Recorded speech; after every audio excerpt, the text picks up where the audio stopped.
Ray Brown's Talkin Birds. Made possible by the generous support of the Birdwatchers General Store, Orleans, Cape Cod. Birdwatchersgeneralstore.com. By Vortex Optics with the VIP warranty. Their unlimited lifetime promise to keep you and your optic covered. Learn more at vortexoptics.com. And by Hog Island Audubon Camp.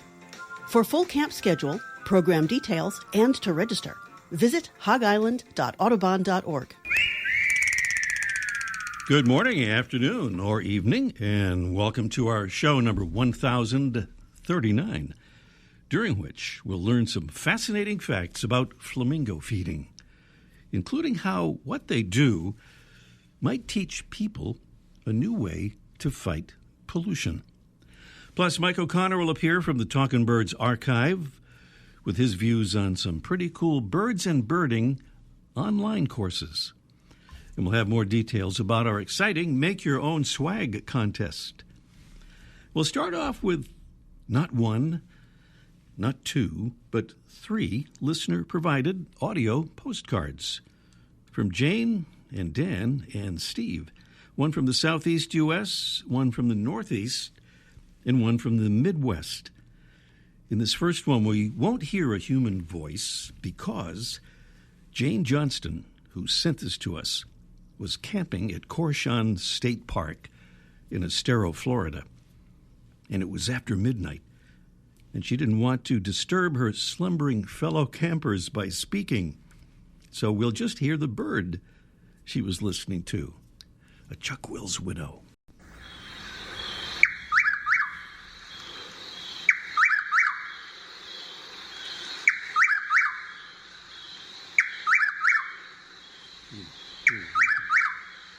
Thank you, Jane. By the way, we haven't heard the last of the chuckwill's widow on today's show. Right now, the second of our 3 audio postcards. This one is from New England, Massachusetts, Cape Cod. Good evening, everyone. Here on beautiful Cape Cod, covering the grill after a delicious meal. Red Morph Eastern Screech Owl is saying hello. Been very active the last week or two. Last week there was a few of them going back and forth. Happy birding. Thank you so much, Dan. And now another famous birding place, as Cape Cod is. This one is kind of a legendary place in Northwest Ohio. Hey, Ray, this is Steve Jones from LaRue, Ohio. I'm calling from McGee Marsh after wrapping up what was an awesome day at Tom Bartlett's Big Sit. We had 98 species, and each of those species, people have donated what amounts to $17 per species. So $17 times 98, that's a pretty decent number for one day of birding.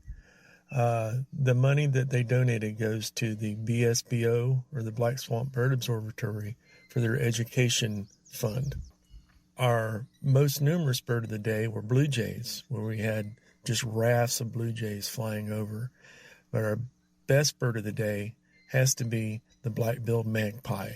We had one that flew over with a bunch of the blue jays, and when we saw it, we screamed out so that everybody on the bird walk could look up and see it themselves. And we had many people get to see the magpie, including me. For me, it was a lifer for the state of Ohio and for the United States. So it was a great little treat for me for there as well.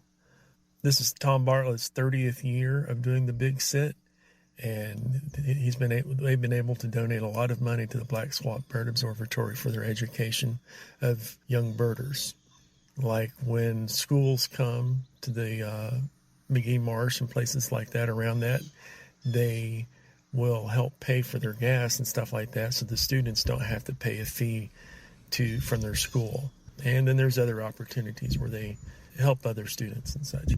So anyway, you have a great day and happy birding. Happy birding to you, Steve. And we got a follow-up note from Steve about that fundraising through that Big Sit. And he tells us that more than $80,000 was raised for Black Swamp Bird Observatory's education program for young birders. That's pretty cool. We love getting audio postcards. We know people love hearing them It was invented by our own Freya McGregor. Send us an audio postcard. Just grab your smartphone or digital device and describe what you're seeing or hearing wherever you're seeing or hearing birds, including in your backyard. Just send the file to ray@talkinbirds.com, and we'll put it on the air. Well, our Make Your Own Swag Contest 2025 is underway. Now, this contest came about originally when folks asked us if they could buy some Talkin' Birds swag, like hats and T-shirts. But instead of sending out a bunch of stuff like that, we just created some little iron-on Talkin' Birds patches that we send out at no charge that you could attach to an existing hat or T-shirt or backpack or whatever, and thereby making your own swag, Talkin' Birds swag. So that's the contest. The way it works is you send us a request for a patch, which we'll send right out to you, and you take a picture of yourself or a friend wearing that item with a patch attached. Then send us the photo for a chance to win some beautiful prizes. Our judges will pick favorite photos 5 weeks in a row, and then we'll do a random drawing in which everyone who sends us a photo will have a chance to win the grand prize. And that's a Vortex HD Diamondback 16 to 48 by 65 spotting scope. And lots of accessories, I'm sure, will be included. The weekly prizes include a copy of Ken Kaufman's great new book, The Birds That Audubon Missed, plus a very special bird feeder, an extra special one from Brome Bird Care, a 2-year subscription to BWD Magazine, along with a copy of the amazing new Bird Watching for Dummies book, featuring contributors like the great Julie Zickafoos, and about a 6-month supply of delicious bird-friendly coffee from Birds and Beans, plus 2 best-selling books by Mike O'Connor, along with an official Birdwatchers General Store baseball cap, and a $50 gift certificate for wonderful bird-themed items from Bird Collective. Send in your patch request right away because time is already getting tight. We'll start announcing winners on our next show. Email your patch request to ray@talkinbirds.com. That's ray@talkinbirds.com. Do it today so you won't be late. And don't forget about that Vortex HD Spotting Scope grand prize.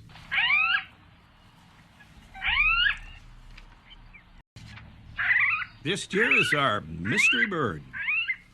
Preview of the contest that's coming along a little bit later on. Want to get you ready for it with some clues, and you just heard the sound of our bird or one of its sounds.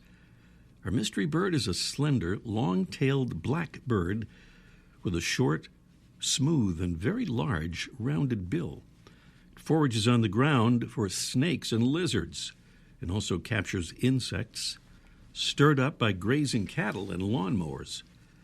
Our bird, which is related to cuckoos and roadrunners, is a South Florida resident here in the U.S. It's also found throughout the West Indies and down into South America. That's our mystery bird. Fabulous prizes await, including from Fresh Cut Paper, 5 of those gorgeous bouquets that are wilt-proof, crafted to last a lifetime, and featuring now the Hummingbird Oasis Bouquet. This is a really cool one, brought to life with a kaleidoscope of hummingbirds that take flight with a gentle pull. Fresh Cut, by the way, plants a tree for every bouquet sold, and they have a partnership with 1% for the Planet, by which part of their annual revenue goes to environmental causes. And these things, of course, have a carbon footprint much, much smaller than imported flowers. And from Brome Bird Care, the Brome Squirrel Solution 150 feeder, genuinely squirrel-proof and chew-proof as well. Prizes on our Mystery Bird contest. We'll do the actual thing a little bit later on.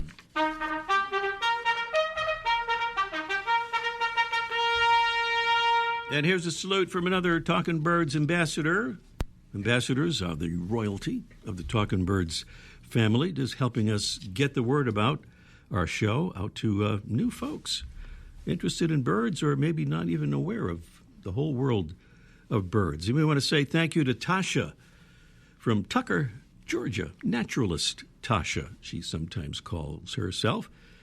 She's also a proud plurter, by the way. We'll talk about that aspect of Tasha's birding activities coming soon as well. But she says this: as for my favorite thing about birding, there are so many things that come to mind. I appreciate the mental clarity birding provides. It being an equitable hobby, anyone can tap into no matter where you are, and how it gets you outdoors to enjoy nature's beauty. And beautifully said. Tasha, thank you so much for becoming a Talkin' Birds ambassador. Well, dear Talkin' Birds listeners, if you like our show, please consider joining Tasha by becoming a Talkin' Birds ambassador and help us introduce that mental clarity that birding provides to more folks who'll be glad you handed them a Talkin' Birds card. We'll send you a batch of those when you sign up. You can hand them out at your leisure, of course. To do it, just click on the Get Involved tab at talkinbirds.com. It's really easy. Still to come today, we thought we knew all about how flamingos feed, but new research has revealed some remarkable new details, and we'll learn some of them when we visit the Talkin Birds Science Corner with our own Debbie Bleacher. Also today, Mike O'Connor will join us from a Let's Ask Mike segment almost live from the archive about some cool online courses through which you can expand your birding knowledge. And up next, as promised, more about the bird we heard in Jane Johnston's audio postcard. The Chuck-Will's widow is this week's featured feathered friend. The Chuck-Will's widow is one of the nightjars, birds that hunt at dawn and dusk and at night. It's larger than relatives like the eastern and Mexican whippoorwills, common nighthawk, and common paraque. The Chuck-Will's widow has a large, flat head, a long tail, and long wings. Its upper parts are a mixture of buff, brown, and black. Males have thin white stripes on the tail, while females' tails have a buffy spot at the tip. The Chuck-Will's widow, known for the non-stop nocturnal calling of its name, hunts by flying low over the ground in search of insects, with a diet that's sometimes supplemented by small birds and bats. The size of its gaping mouth is reflected in its genus name, Antrostomus, which translates roughly to cavern mouth. The Chuck-Will's widow's breeding grounds span territory from Kansas and Texas and parts of Michigan down through the mid-Atlantic and Gulf states. And there's a year-round population in South Florida, where Jane Johnston recorded her audio postcard. Thanks, Jane, for inspiring this featured Feathered Friend segment, spotlighting Antrostomus carolinensis, the Chuck-Will's widow. Welcome again to our show, number 1039. And now, we invite you to come up to the lab and see what's on the slab. Good morning, Debbie. Good morning, Ray. So you've learned that there's more to flamingo feeding than we used to think? Yeah. I was surprised when I heard there was new research on this. I mean, we all know how they feed, right? They hold their heads upside down in shallow water, passively filter feeding. What else is there to know? Well, I guess there is something else? There is. An article in the Proceedings of the National Academy of Sciences has revealed there's a lot more to it. Flamingos are actually active hunters of krill and other tiny water creatures. Hunters? Huh. Interesting. By the way, who did the research? This was a group out of UC Berkeley headed by Dr. Victor Ortega Jimenez, who had apparently wondered about flamingo feeding for years. His lab collaborated with the Nashville Zoo, which trained 3 flamingos to feed from a clear container so the researchers could take videos of the water movement. But before I get into the study, let me remind everyone how flamingos feed. They stand in shallow water and they make 3 motions. They bob their heads up and down in the water, they chatter their beaks, and they stomp their feet. Okay, bobbing, chattering, and stomping. And what did they discover about the effects of those movements? Well, first they discovered that when the flamingos bob their heads, they generate a vortex in the water that stirs up small particles from the bottom, particles that the flamingo wants to eat. And by the way, the team later 3D printed a flamingo head so they could bob it at predictable speeds and angles. Ooh, wow. Then what? Well, the second movement they looked at was the beak chattering that flamingos do while bobbing their heads. It turns out that this gives direction to the vortices so particles get pulled into the flamingo's mouth. So that covers the bobbing and the chattering. How about the stomping? Yeah. So when flamingos stomp their feet, the feet open and close almost like umbrellas, and they're pretty big.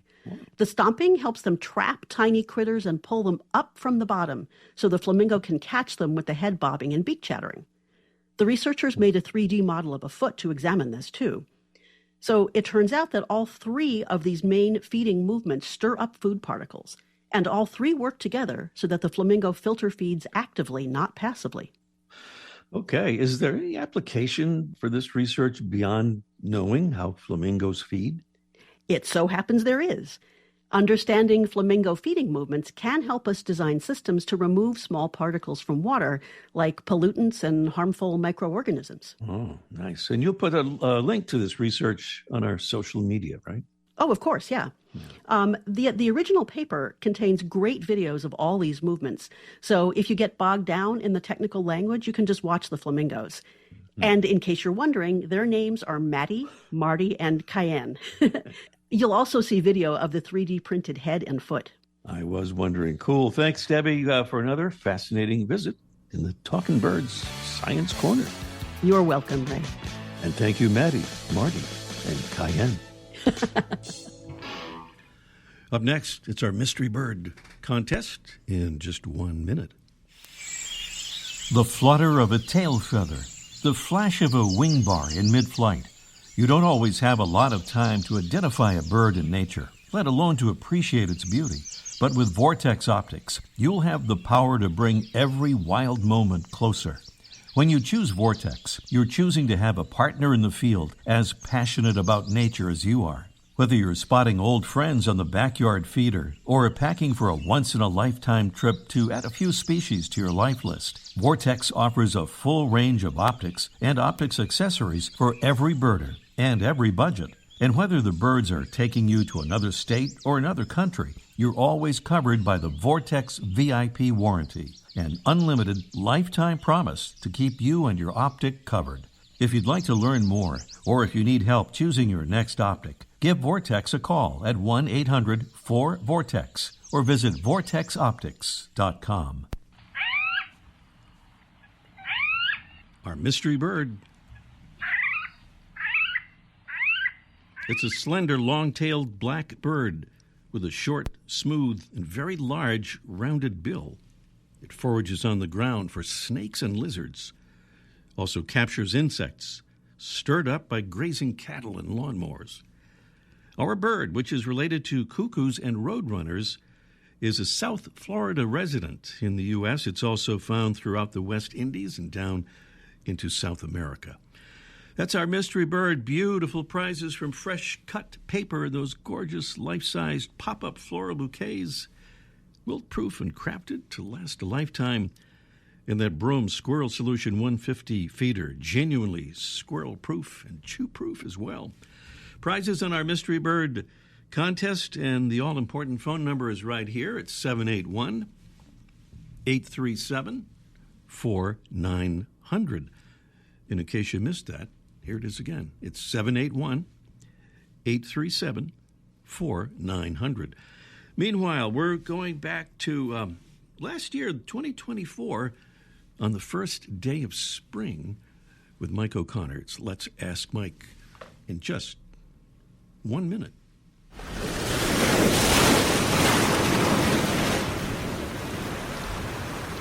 Hog Island Audubon Camp has welcomed nature enthusiasts to its shores since 1936.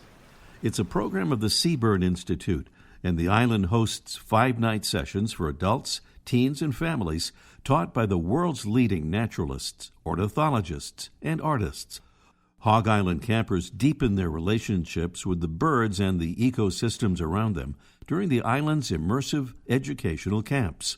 New for the 2025 camp season is Let's Go Birding Together. Scheduled during peak fall migration, this session is a safe space for queer birders to connect with nature and each other while learning ways to foster a similar environment in their community's home. For full Hog Island schedule, program details, and to register, visit hogisland.audubon.org. Let's connect to Cape Cod, Massachusetts, Orleans to be specific, where Mike O'Connor awaits with Let's Ask Mike Live. Good morning, Mike. And happy... Quite a show. I like some of those repeated things going on back and forth there. Yeah, we like to add a little variety, not the same thing all the time, I interrupted you. What were you going to say? I have no idea. I think I was going to say happy spring. That must have been it. Today's first day of spring? Today, I guess, is the first full day of spring. Oh, my yeah, God. I got to get out there. Sorry, I got to go. First full day. You need to go out there and look at some birds. You haven't done that since, this morning probably. That's right. Yeah. And I know you've got screech owls nesting in your yard, and you kind of got... It seems like it, yeah. You know what? And the tree swallows will be back. They always come back like April 1st. It's like a joke, but they always seem to come back, so they'll be on their way. We had tree swallows nesting in our Talkin Birds garden right behind our radio station here last year, so hoping they're going to be back again this year. You should have them on the show. Yeah, we might do our show from our Talkin Birds garden. That'd be good. We might just do that. But there's something else you wanted to talk about from the Cornell Lab of Ornithology and their Bird Academy, right? Correct. While we're waiting for the weather to get better and the spring to arrive, maybe we should, bone up on our birding skills. And I had never really taken a class. I know you had, but I had done it. So I did a search online, and I found Cornell's what they call Bird Academy, not to be confused with the Early Bird Academy, which I think is a restaurant in some retirement community in Florida. But they offer a number of classes. They range from about $30 to I think even like $240. But some are a few hours long, some are like 100 hours long, and they're very detailed. So I saw one on owls that I took, and it was like $60, and they focus on little snippets of owls from all over the world. Some I'd never heard of in parts of the world I wasn't familiar with. And in my business, people ask me about owls all the time, and believe it or not, I don't know everything. I know that's hard to imagine. So I was going to try to learn some stuff to share with people. But then as I was looking at the website, they have a link on Bird Academy website on videos, and these videos I soon found out were free, and there were dozens and dozens and dozens of these short little videos that Cornell's put together, and they're stunning. They're really, really, really good. Some are just a minute or two long. They talk about bird songs, how to identify bird songs, how to identify birds at your feeder. Some on trips, on events they've done, like how they brought the puffins back to the coast of Maine. Those projects, the photography is just brilliant. There's islands off the coast of Alaska. It's just a really, really good source that I didn't even know that was out there. Things on loons, things on courting, migration, and they're short. So if you have the attention span like I have, which is, maybe about 45 seconds, it's just a thing for you. And you can go on forever, and you can scan through them, and you can watch them, and then you can move on to something else. Some might be 5 minutes, 10 minutes.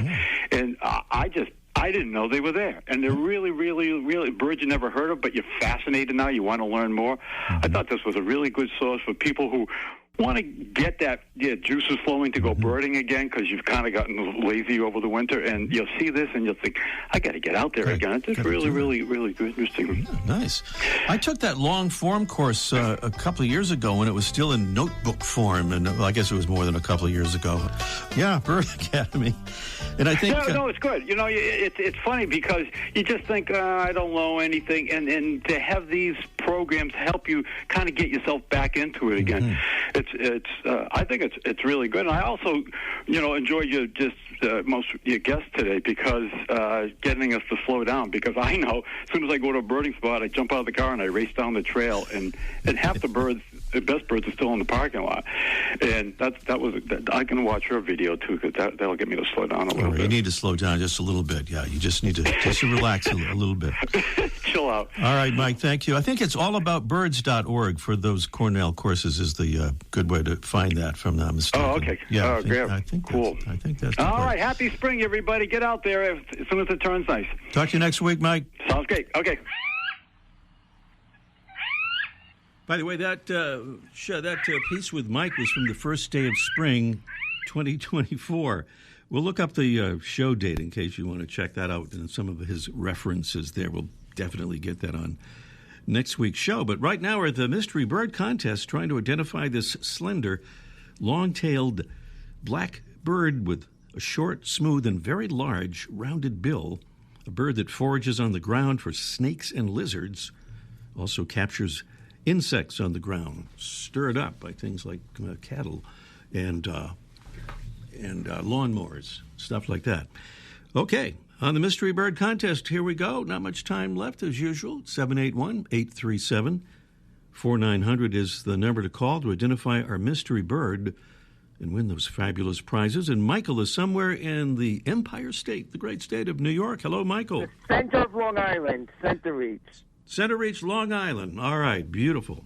Michael, you heard the clues and the sound, we figure, and you figure what... Smooth-billed Annie. Smooth bills. You didn't even need me to ask you what the bird was right there. Smooth-billed Annie is absolutely correct. We have the smooth billed, we have the groove billed Annie as well, and therefore you have won the prize in the contest. I think we have time for a bonus question if you'd like to go for it. Definitely. And we have to apologize. I have this, I don't know, we try to keep track of these, but I may have mixed this up. But you can tell me if you've heard this before. Here is a bonus question, multiple choice. When scientists embarked recently on a biological survey in northwest Peru, where the Andes Mountains meet the Amazon rainforest, they didn't expect to find much biodiversity, since most of their study sites were located near heavily populated areas that have been affected by deforestation, agricultural expansion, and illegal hunting and fishing. However, they were delighted and surprised to discover an ecological richness. By the end of their 38-day expedition through the Alto Mayo landscape, they'd uncovered 27 species new to science. That's all pretty amazing in itself. Does this sound familiar, Michael? Have you heard us talk about this? I'm not sure. You're not I have sure to either. refresh my memory. All right, we're both in the same boat. Well, okay, anyway, one of the species that they found was which of the following? A, a fish that can climb trees. B, a flightless bird that feeds exclusively on mushrooms. Or C, an amphibious web-footed mouse. Which one of those do you think? I mean, this is kind of a silly question anyway. I'm going to say B. B, which would be a flightless bird that feeds exclusively on mushrooms, which is actually not the one there. That would be pretty cool if they found a bird like that, but it's actually the web-footed mouse that can swim kind of like a duck. Just amazing. Interesting. It is interesting and so fascinating, and it's just amazing to think how many creatures are still out there in the year 2025 that we don't even know about yet. Thank you. Yeah. But in any case, Michael, we have those beautiful prizes for you from Fresh Cut Paper and Brome Bird Care. If you'll stay on the line, Jesse will get your info and take care of all that. Great. All right. Thank you, Michael, who correctly identified the smooth-billed Annie or smooth-bill Ani as our mystery bird. Please don't forget about our Make Your Own Swag contest. Send your request for a patch as soon as you can to ray@talkinbirds.com. We'll send one right out to you. Send us a photo with the patch attached for you or on you or a friend, and have a chance at some fabulous prizes. Thanks for being with us. Next week, the legendary Peter Alden will be our special guest. See you next week. I like that. I love it. Ray Brown's Talkin' Birds. Made possible by the generous support of the Birdwatchers General Store, Orleans, Cape Cod. Birdwatchersgeneralstore.com. By Vortex Optics with the VIP warranty. Their unlimited lifetime promise to keep you and your optic covered. Learn more at vortexoptics.com. And by Hog Island Audubon Camp. For full camp schedule, program details, and to register, visit hogisland.audubon.org.